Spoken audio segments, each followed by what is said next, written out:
17 yil Musavvir davlatda ishlagan bir aka aytayapti-da. Ancha muddat Musavvir davlatda ishlab uyga bordim deydi. Uyga meni oshnalarim ko'rgani kelishdi deydi. Oshnalarim bilan yeb ichib o'tiribmiz. 3 ta o'g'lim bor edi, hali yosh edi. Shu 3 ta o'g'limga oshnalarim ichidan bir oshnam savol berdi deydi. Sizlar onalaringni ko'proq yaxshi ko'rasizlarmi yoki da otalaringni ko'proq yaxshi ko'rasizlarmi deb savol berdi. Shunda 3 ta o'g'lim ham birdaniga kulib, onamizni yaxshi ko'ramiz deb javob berdi.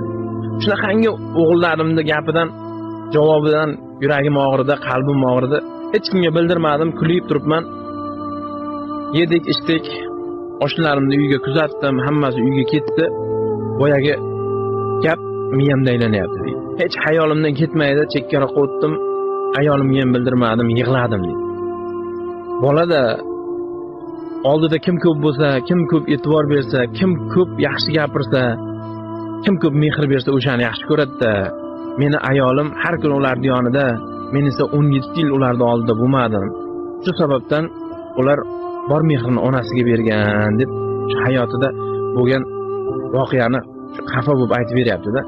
Boyaga aka aytadi, men 17 yil kim uchun qiynaldim? 17 yil shular uchun sharoit qildim-ku, 17 yil shular uchun sog'ligimdan kechdim-ku, 17 yil shularni sog'inib, shularga sharoit qilib yashadim-ku. Nimaga buni bolalar tushunmaydi, deyapti-da. Endi bu video eri bilan yaxshi yashaydigan, eri bilan baxtli yashaydigan hamma ayollarga tegishli-da. Erkak kishi ko'chani odam bo'ladi. Erkak kishi ko'chada bo'ladi doim. Erkak kishi ko'chaga mehnat qilgan, chiqib ketgan bo'ladi. Uyda esa ayol kishi o'tiradi-da. Farzandlar tarbiyasi ayol kishiga bog'liq. Shu bolalaringga tarbiya berayotganda shunaqangi tarbiya beringlarki, o'g'lim, qizim, seni dadang biz uchun qiynalib ishlayapti. Seni dadang biz uchun sharoit qilyapti. Seni dadang sizlarni oshnalaringdan, dugonalaringdan kam bo'lmasliklaring uchun shunchalik 17 yillab Musavvir davlatda ishlayapti deb tarbiya berish kerak-da.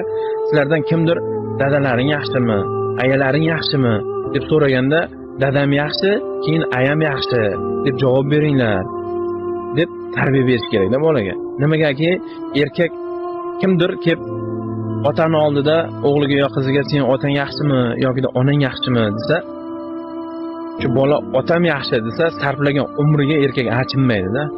Sarflagan vaqtiga erkak achinmaydi. Qiynalganiga, ketgan kuchiga achinmaydi-da. Men deydi, to'g'ri sarflagan ekanman.